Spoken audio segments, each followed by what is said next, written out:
Thanks everyone for tuning into another episode of the MPAKT Podcast. I'm your host, LBJ, and today I'm excited to introduce you to Xavier Pickett, CEO and founder of Buddypass. Xavier has a bachelor from Hampton University in entrepreneurship. He also holds an MBA from James Madison University with a focus in innovation. He's a member of Forbes The Culture. He's also, in addition to being co-founder and creator of Buddypass, he's the co-creator of the Black Vernacular Book Club.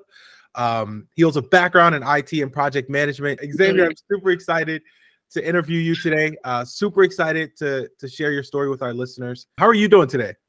I'm doing good. Thank you for having me. Of course, of course.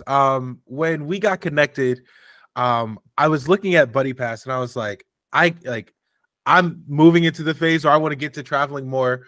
I've already kind of thought about planning group trips, and the challenges around those kind of like the first couple months, like we'll be a couple months before leaving and we're like, well, what are we doing? So yeah, I can't wait to tap into Buddypass and hear what you're doing there, but we'll get to that in a second. First, I want to kind of share your story with some of our listeners. Where are you originally from? What was childhood like for you? What was those early years like for you? What's the story behind Xavier Pickett? Sure. So I am what you would call a military brat, meaning that I am the offspring of one or two parents who were in the military. And my dad he's retired Air Force. But as a result of that, we hopped around from, I spent most of my childhood in DC, a little bit of it in Massachusetts, Virginia, Oklahoma. So we hopped around quite a bit. Yeah, so it was an interesting childhood. It was, go ahead. So, on that front, where did you have like any early hints that you might be an entrepreneur? No, I actually wanted to be a vet. Okay. Yeah, I know that's out of left field, but I love, and to this day, love animals. And then I didn't realize that the level of education that those people actually have to go through, which I had no interest in. I just wanted to be around animals. And then the whole putting animals down thing, I was like, I don't want any part of that. I'm good. I'll just get it going. I understand. Most people don't know this about me, but I actually in high school I worked at a spay and neuter clinic. Really? And I was like, this is not my calling. This is for someone else. Like one day they were like, how about you come to the back? We'll show you how one of the surgeries goes. And I was like, okay, cool, super awesome. And I got back there and I was like, I'll go back up to the front. And I was like, okay. That's really cool though. Yeah. So you grew up, you mentioned DC, Virginia, Maryland, really kind of all over the place. Yeah. So I know you studied entrepreneurship in college. When did you get that first thought that I might want to be an entrepreneur? When did it kind of switch from veterinary medicine to entrepreneurship? So after my first semester at Hampton, that's when I kind of had that light bulb moment. Because I didn't go into Hampton as an entrepreneurship major. I went in as a computer programming major. Okay. And I quickly realized it was not for me. I was with people who had been doing that since high school, and high school that is not what I was studying. So I remember one day one of my professors pulled me to the side, and she was like, "Look, you seem like a sweet guy. I don't want you to fail. You're going to fail if you stay." That's great. And I'm not the kind of person to give up easily or take anybody's word for it. So I'm like, no, I'm not. I got to that final man, and I should have listened to her.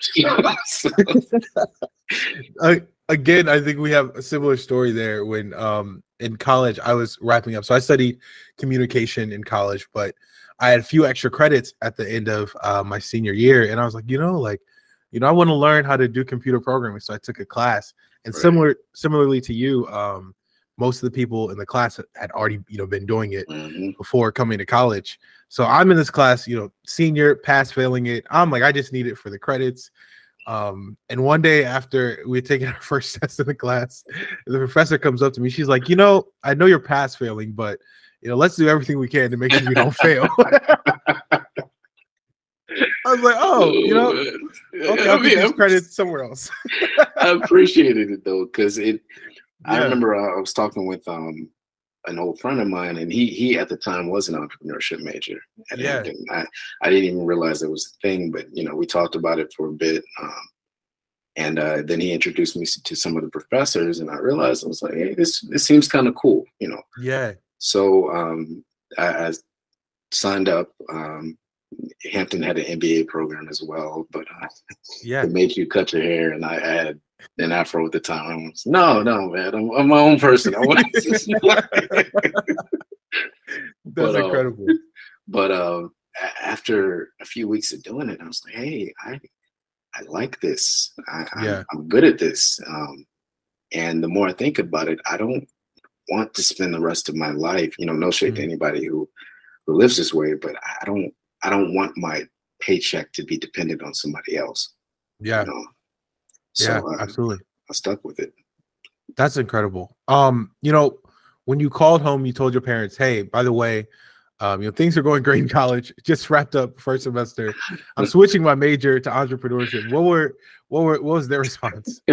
So I had made the mistake of the week prior telling them it was going to be the MBA program. Okay. So this was my third call at that point. And they were like, brother, look, this is not cheap. Like, you need to pick something. Like, if entrepreneurship is what you want to do, we support you, but pick something. Like, yeah. That's awesome. Okay. So you decided you want to go into entrepreneurship.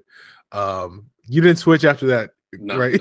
No. So you decided entrepreneurship. You go through the rest of your time at Hampton. When you graduated college, did you jump right into entrepreneurship? Did you, start something while you were still in school? What was that first step after graduating? So I tried. One of the requirements to leave that program at the time was, you had to write a business plan. And I came up with basically, I cannot remember the name of it, but it was a plan to create a business centered around putting more responsibility on the employer rather than the applicant. So if you sign up for a job, instead of just ghosting you were receiving notification for that, for example, and you might not always get a reason why, but at least you would know that was no longer an option. Right. So I tried, but then I quickly realized, hey, I've got all these ideas, all this knowledge, but I need money. So, and I'm looking at my peers, a little envious because, there are a few of them who have jobs walking straight out of college. I didn't have that.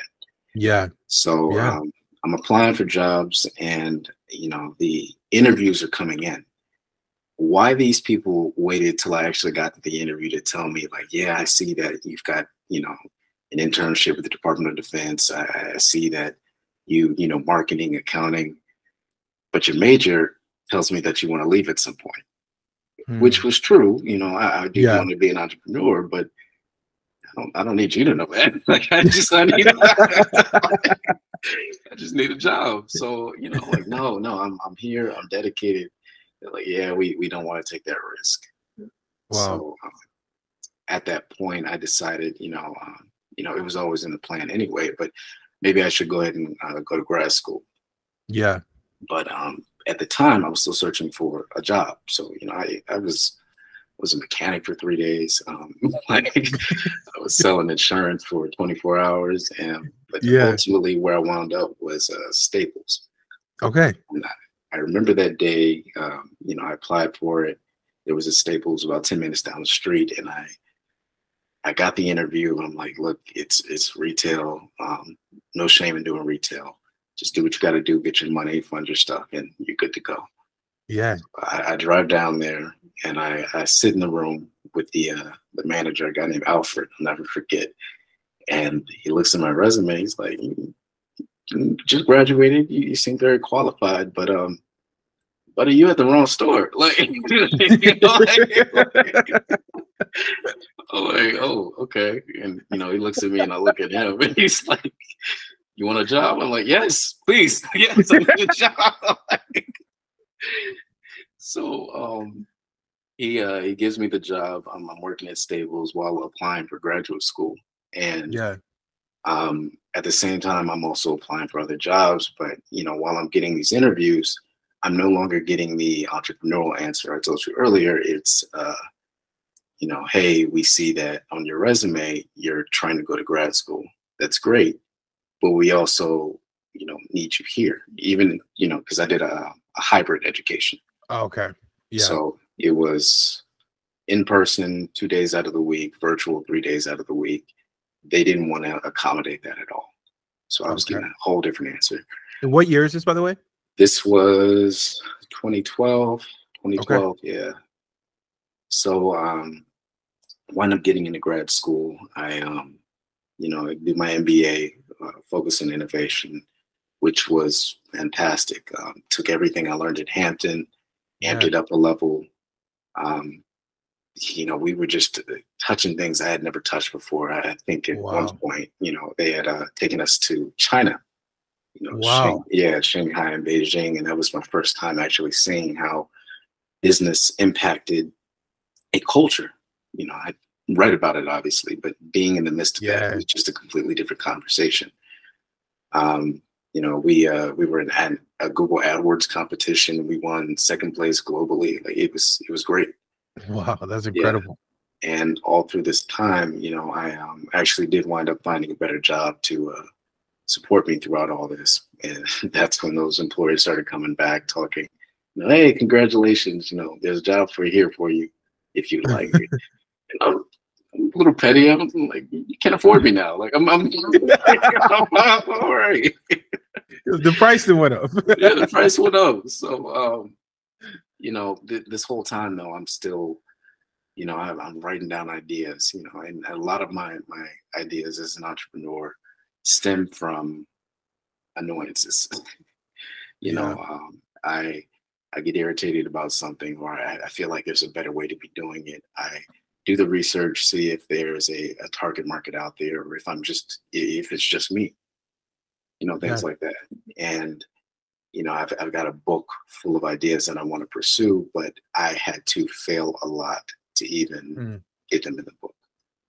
Wow. We started a company called I didn't pick the name, Dark Turtle Graphics at one point. Dark Turtle Graphics, you said? Yeah. Okay. And basically it was working with artists in a way where it was akin to a music label, Okay. And it was pretty decent for a while, but the more I came to understand the artistic culture, it was they did not appreciate being monetized or corporate in any way. So I kind of had to let that one go. Yeah. And then years later, I started a company called Nate Holmes. Okay. Yeah. And what years did you launch these as well? Nate Holmes came, I want to say, 2016. Okay, so you had already graduated from James Madison, right? Your MBA at this point. Okay, right. My MBA I actually had to focus on pretty severely because a lot of people know this, but once you start getting C's in undergrad or graduate chapters, they start sending you those warning shots like, hey, I'll tolerate C's. So I already knew my weaker areas when it came to the business, and granted, studied to make sure I didn't fail, but unfortunately I had to get C's in those particular classes. Yeah. So when they sent me that warning label, I actually took it and framed it and hung it in front of my computer as a reminder, that, hey, you're here for a reason. You're trying to pursue greater heights. Do not let another C be your downfall from that. That's incredible. So, after I graduated, Dark Turtle Graphics, like I said, didn't work out well. But Nate Holmes is where we actually started kind of moving a little different. So tell me about that business. That was a business centered around men's grooming products, specifically men of color. During that time frame, I figured out I could grow a beard. And I didn't know, I never tried, but then I realized, hey, you have to maintain it. and because I'm out here looking like the scarecrow, and my cousin, my older cousin, he was like, "Look, here's some stuff I use, trim it, make it look like something, stop embarrassing me." And I tried it, but then my wife, who was with me, she kind of opened up my eyes to hair types and why my hair wasn't receiving certain products. Like I've got what's called 4C hair. Yeah, my wife has taught me about these. See, exactly. I'm watching videos and I'm like, "Oh, this is amazing. When did this happen?" Right. But I got really passionate about it. So she's from Ghana, and my mother-in-law, they brought me some shea butter. Yeah. So I started melting that and testing ingredients, seeing the effects of what razor bumps are pretty common amongst Black men. So I looked into what could knock that out, and I came up with a product that was actually pretty good. Started selling pretty well. What took us out was COVID. Yeah, once the pandemic hit, we couldn't meet our demand as easily. Wow. Yeah. So I think that's like, as you know, like the podcast is focused on, or a big part of the focus is young entrepreneurs. I think we often hear a lot about entrepreneurs' successes. I love to hear about, that challenge of and not being able to meet that demand. Right. So I think that was my first, what do I want to call it? I was in the process of being completely independent with that company. And because of the pandemic, like I said, it did knock us out, but we were going from having loyal customers, and I always put a touch on it. I'd put a handwritten note, "Thank you. Yeah. Here's a coupon code, here's what I recommend based off of your past orders," stuff like that. And it was always appreciated. So when the pandemic hit and our suppliers couldn't get our, ingredients or equipment to us in time, there's only so much an apology is going to do. Right. And while these customers were loyal, their hair doesn't stop growing. They've given me their money at that point. And, I reached the point where dealing with trying to meet the demand on these orders and sending out more apologies than the orders themselves was just becoming too much.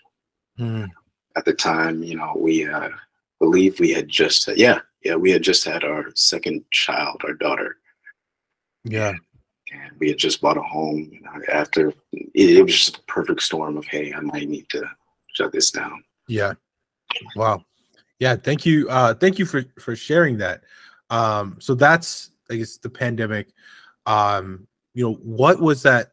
That first idea for Buddypass. When did you? So after, I think you said it was called Wade Homes. Is that correct? Nate Homes. So Nate Homes. Okay. Yeah, Nate Homes is Nate is a shortened version of my grandfather's name on my mother's side. Oh, I love that. Was the last name of one of my ancestors on my dad's side. That's incredible. Yeah. That's awesome. So after you said, I think I might need to take a break from this, did the idea from Buddypass come right away, or was there another kind of business between the two? What was that time between, and then where did that idea for Buddypass come from? So we actually had the idea for Buddypass in the midst of Nate Homes, okay. Yeah, before the pandemic. So yeah, we were planning a birthday trip for my wife, and that's when I got annoyed. We started with like 30 people, and I'm emailing people daily, texting people, hey, here's some research. I need the money for this. What do you guys think about this? And I'm either not getting answers, or people were asking me questions on emails I had sent 2 weeks ago, and we basically, long story short, we wound up dropping down to about 5 people, myself and my wife included. Wow. And how many was it to start? It was like 30 people. Wow. And we actually had to change destinations at one point to make it cheaper for everybody, because as you know, when people start removing themselves from a group, the cost for everything goes up. Yep. So Absolutely. we went from Thailand to Cuba, which Yeah. was fantastic. We had a great time, but I never stopped being annoyed about that. And Right. one of my long-term friends, he's a brother of mine I've met in Hampton. Yeah. He came to me one day and he was like, hey, I know you're pretty annoyed about me dropping out. I'm really sorry about that. I'm like, yeah, what you need? And he was like, yeah, I remember you were telling me all your grievances about, planning a trip. I've been through that myself. Why don't we do something about it? Like, what do you mean? He goes, we're in the 21st century. It's not like we can't do something about it. We already know that there's an entire culture around people dropping out of trips or, trying to plan destination trips and just not getting anywhere from it. Like we have the knowledge, we have the tools, we have the money. Let's do something about it. That's incredible. Yeah. So Wow. we waited to the pandemic, because at the time I was still dealing with Nate Holmes. And Yeah. once the pandemic hit, he called me. He was like, I think now's the time.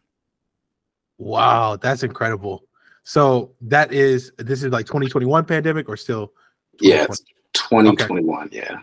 Okay, so y'all you have the idea.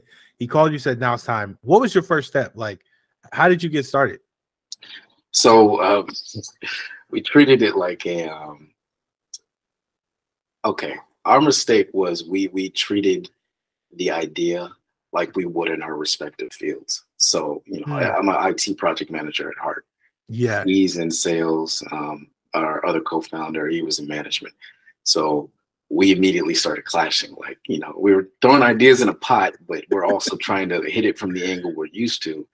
And I remember a long time ago in one of my positions, one of my bosses, he was passionate about project management. Like, he is one of the only people in the world with his kind of certifications. And he told me project management is like herding cats. The more you try to tell the cat what to do, the more it's going to do what it wants. Learn the cat and then move with that. So I tried it from that angle, and we were able to kind of pinpoint where your strengths lie, where my weaknesses lie, and we have all these great ideas, but we still need to treat it like a project. Yeah. So we figured out the effort it would take for certain abilities that the app would have, and we either pushed it down the line or scrapped it entirely. And from that point on, things just started rolling. That's incredible. So, did you all pay for outside developers? Are you guys doing it in house? What's that? We had to. I learned my lesson in Hampton. Like, I'm not that guy. But yeah, none of us are developers. Yeah. Ironically, my previous position up to that point, I was a project manager for enterprise applications for a government contractor agency. Okay. Yeah. So I at least knew what I was looking at, but I couldn't do it. Right. So we wound up hiring this development company who worked with us for a while. I think our most major difficulty was we were all spread out. So my co-founders are in California. I'm in Virginia. Yeah. This team, I believe it was somewhere in the Midwest.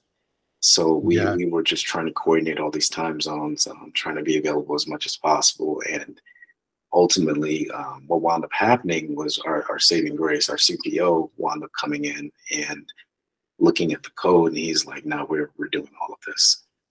Wow. Because security is his thing. He does not want to put his name on something if he does not feel like your data as the user is going to be protected, which was a godsend. So after that, we just started, the ball just picked up a little faster, and we're liking the end product. That's incredible. So I love that you said that. So you are the third technical co-founder, or third non-technical tech co-founder on the podcast. I think it's super cool. It's, for example, like as a young Black person myself, I've thought about becoming a tech entrepreneur. And instead of, launching the business first, my initial step on a former project was to go and learn how to code myself. And I feel like in that process, like, yeah, learn how to code a bit, but I lost a year that could have been focused on, on building a business and not necessarily building a product. So I love to hear that. I love to see y'all are doing this. And I guess my question out of that,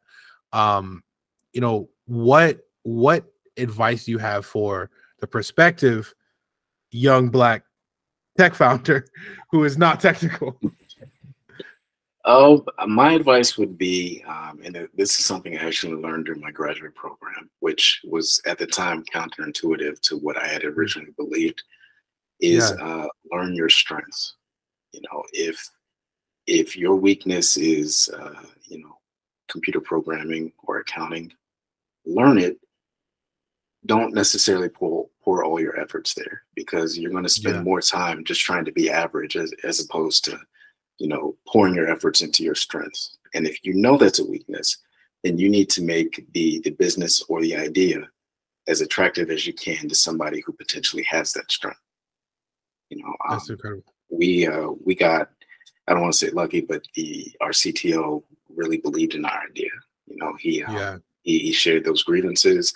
He loved the product, and what wound up helping us. So my co-founders are both members of Mega Sci-Fi. Okay, yeah. And so is our CTO. So fortunately, I got to deal with that. But yeah, he was all for it. Yeah, that's awesome. So the product you all are preparing to launch, I believe people can join the wait list already on your website. Right. What does the initial release of Buddypass look like? How are you all thinking about that? So right now we're going to go through beta testing. We are kind of, how do I want to put this? When we launch, we want to make it an event. We're headquartered in LA, so obviously I'll be making a trip down there. But we want to basically tie into HBCUs, primarily Black-owned events.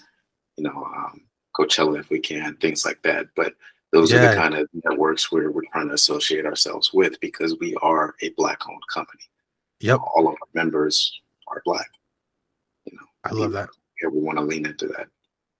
So I think one question I think a lot of entrepreneurs are always thinking about, or maybe I say forget to think about. A lot of times people think about the business, the product, but then they forget you have to sell, the business. You have to sell people on the product. You just spoke a little bit about it, but I'd love for you to go into a bit of kind of, what is that go-to-market strategy for that first year of a release product look like for y'all?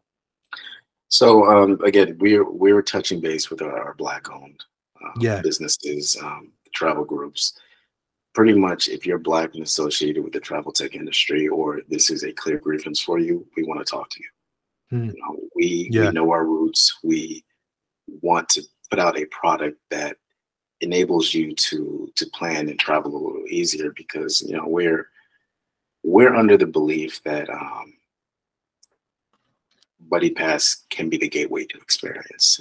We know that when you try to plan a trip, we're not going to dismiss the fact that finance is obviously the largest opponent. Going to England tomorrow is not cheap, no matter how you want to say it. But disorganization and lack of planning and just every grievance I mentioned before is 90% of the battle. And we're trying to put out a product where minority people in particular can at least let us handle that opponent. You worry about the money. I can't pay the trip for you as much as I would love to, but we'll take care of the rest for you. I want you to see the work. That's incredible. Hey, I can't wait to use Buddypass myself. So a few years ago, I took my first international trip. It was actually my honeymoon with my wife. And then just last year, I took my second trip. This year, I'm looking to take my third trip. So I can't wait to hop on to Buddypass when you all go live. So I will definitely be joining that wait list. Appreciate it. But in addition to Buddypass, you are co-creator of the Black Vernacular Book Club. I'd love to hear a bit about that. Yeah. So this actually came out during the pandemic too. Okay, so you were like doing it all in the pandemic. Yeah, man, I get restless, and I wanted to read a bit more, and because I got this whole library at home, probably touched about a half of it, and it was irritating. Same. Yeah, and I was like, why do I keep buying these books if I'm not reading it? And I happened to be talking to one of my frat brothers one day, and he had the same problem, and he roped in one of his frat brothers from FAMU, and we talked about it. We're like, hey, I think we can put together a book club. Right now, nobody's outside. It's a way to meet people. It's a way to talk about Black issues or Black events or stuff like that. And the Black Vernacular Book Club was formed. We put together a website, a group chat, and it surged immediately. We've got members nationally. I think our longest one, we got a member in the UK, I believe. But it was interesting hearing different perspectives from different ways of Black life, and not all of our members are Black, but hearing somebody from the UK have interest in American slavery, or somebody from Nigeria talking about, how a book we're reading on, we read a book called A Kata Witch. It was it gave perspective we hadn't even bothered to consider at that time. So it's something we still engage in to this day. I think we've just hit our third year doing it, but it was, congratulations. Thank you. But it's a beautiful thing. I plan on sticking with this for a very long time. Yeah, that's incredible. I'm loving hearing your story, hearing about the book club, hearing about Buddypass. One question that I'm wondering, from your perspective, what is that impact that entrepreneurship can have on the Black community? I have my own thoughts about it. It's the reason I created this podcast, but I'd love to hear your podcast. Or not your podcast, your perspective. If you release a podcast, let me know. I'd love to hear your perspective. I think we need more entrepreneurs, but not solely entrepreneurs. That's where I kind of disagree with LLC Twitter a lot. Because the people who are launching businesses, I'm 100% behind. We always hear, we need to have a seat at the table. I don't want a seat at the table. I want my own table. So I'm all for that. But you also need to employ people who are comfortable working for you, and if they look like you, So I think that's the best way we're going to start generating increased wealth in our community, because we have wealth, we do. But if we're working toward it in the same cycle and funneling it the way we need to, I think entrepreneurship might be the path we need to pursue for that stuff. That's great. So we're, just through Q1 of 2023, what does the rest of this year, but even going into next year, look like for Buddypass? And then I'd love to hear the same on the Black Vernacular Book Club. What does the future look like there? So this year, Buddypass, obviously we're going to be launching. I would like to see, and I'm talking to all these people out here, as many users sign up as possible. You need us. We want you. I don't want to see any more Excel sheets. It's 2023. No more unanswered texts. Kick them out. And no more multiple tabs for research. And I know some of y'all got them open as I'm speaking now. Closing. It's a new day.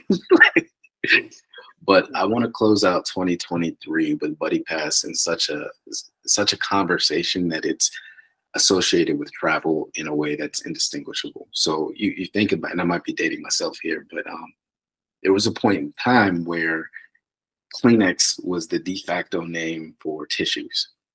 Mm-hmm. Every tissue brand is not called Kleenex, but they had become such a staple in the industry that, you know, you say, grab me a Kleenex. You didn't say, grab me a tissue. That's where we want Buddypass. That's great. So beyond 2024 and 2023, you know, if you could envision, you just spoke a little bit about it, but if you could envision kind of a decade from now, where is Buddypass? Is it, you know, publicly traded company? Is it, you know, something you're leaving for your legacy? You know, what is Buddypass a decade from now? Oof, a decade from now. So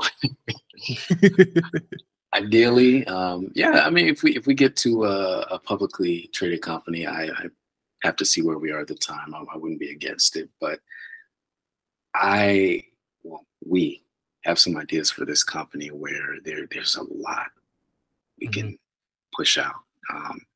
You know, I think with the emergence of the metaverse, for example, that's something that we're currently looking at. I think the world is going to look a lot different in 10 years. And I think because we are young Black entrepreneurs, always looking to adjust and you know, move to the next beat, we can create a company that evolves rather than, you know, remain stagnant. And, you know, this is where we are. You have to accommodate to me. I don't think we're there. But, one of my professors, he told me while I was in Hampton, this man changed my life, which he was another reason why I was grateful with the fact that I was an entrepreneurship major. His name was Larry Gillis. And he asked us one day, he said, you know, what do you think your job as an entrepreneur or as a business owner is? And, you know, everybody threw their answers: to make money, you know, to market as well as you can. He said, wrong. Your job is to survive. He said, if you fail, learn from it. If you profit, continue to gain from it. But your job is to stay afloat and survive. If you can do that, you're good. I love that. You know, what you mentioned, it made me think of this book one of my mentors recommended I read.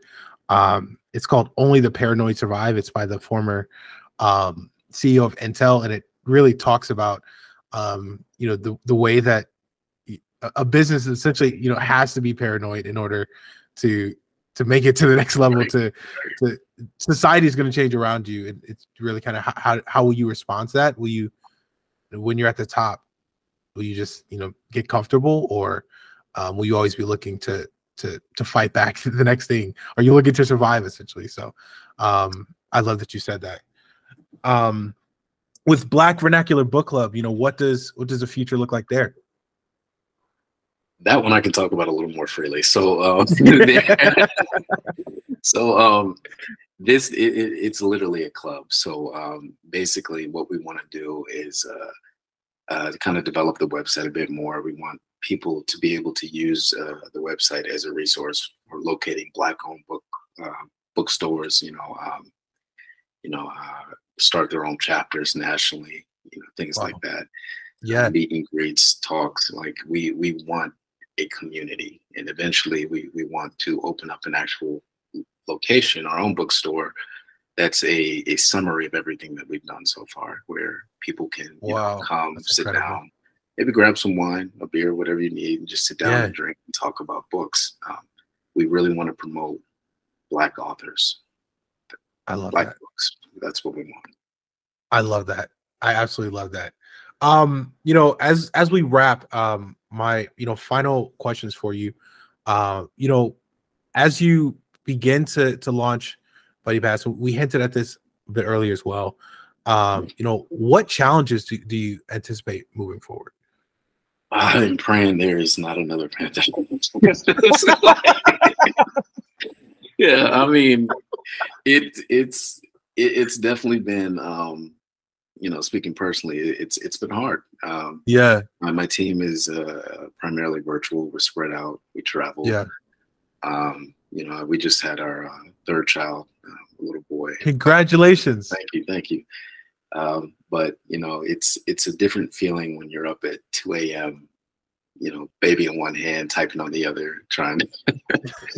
Absolutely. So, but as a company, we are closely monitoring the travel industry. Mhm. You know, it has not rebounded to the levels that it was before, Yeah, and we're aware of that. So we have to move in accordance to that, you know, and really keep our ear close to the people who are actually doing the traveling. So as long as we are in touch with the people we're trying to market this to, I think we're going to be good. that's awesome. And then, you know, what advice do you have for that prospective entrepreneur? Um, the best advice I could give is it's cliche, but it's been the most helpful. Don't be afraid to fail. Mm, I think when you try to avoid failing, that's when you're actually running towards it. mm, And when it happens, just take it as a lesson. You know, yeah, when my companies did not do as well as they could, there was always something that I took from it. When Nate Holmes, when I was building that, I know how to design websites now. I know how to talk to my customers, you know, yeah, things like that. So if it fails, it's not the end of the world. Sometimes you could tweak the idea that you have in motion. That's okay too, but yeah. don't avoid failure. I love that. I love that. Well, thank you so much, Xavier. Yeah, this was incredible. You know, where can people find you? Where can people get in contact with you? Where can they get it? You know, learn more about Buddypass and the Black Vernacular Book Club. Absolutely. Yeah. So you can find Buddy Pass under www.buddypasstrips.com. Our social tags are all Buddy Pass Trips as well. Likewise with blackvernacularbookclub.com. Same thing with our social media tags. You can find me through my name, Xavier Pickett, on LinkedIn. I'm on Instagram too, but I've changed the name like 3 times. So it's right now it's Xavier.P_06. I have Okay. not been able to secure Xavier Pickett. Don't judge me. Awesome. Well, thank you so much for hopping on the MPAKT Absolutely. Podcast. Again, like I said, I'm extremely grateful for you, extremely grateful for your story and the inspiration that you are to younger entrepreneurs. So thank you. Absolutely. Appreciate you for having me.